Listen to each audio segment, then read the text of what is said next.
तफ्तान से रिपोर्ट कर रहे हैं हमारे नुमाइंदे सलीम सासोली। मुहर्रम हराम में पाक ईरान के सरहदी शहर तफ्तान में ईरान, इराक, करबला ज़ियारत के लिए जाने वाले ज़ायरीन कराम को पाकिस्तान हाउस में तमाम सहूलियात फराहम की जा रही हैं, जिससे इनकी तादाद में दिन ब दिन इजाफा हो रहा है।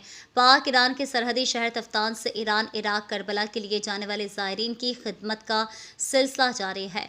मुहर्रम हराम के महीने में पाकिस्तान से हज़ारों ज़ायरीन कराम ज़ियारत के लिए करबला जाते हैं। ज़ायरीन कराम की तादाद में दिन ब दिन इजाफा हो रहा है।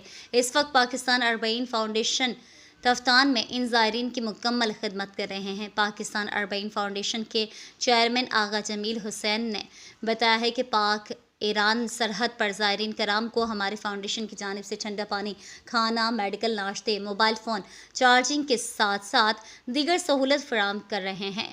उन्होंने कहा कि अरबईन फाउंडेशन कई सालों से तफ्तान बॉर्डर पर ज़ायरीन कराम को सहूलत फराहम कर रही है। इसके अलावा ईरान जाने वाले दीगर मुसाफिर भी ठंडे पानी से अपनी प्यास बुझाते हैं और इनके लिए ढेरों दुआएं करते हैं। उन्होंने कहा कि अरबईन फाउंडेशन पाकिस्तान एक रजिस्टर्ड इदारा है जो कि पाक ईरान बॉर्डर पर गुज़िश्ता 6 सालों से खिदमत के फ़राइज़ सर अंजाम दे रहा है।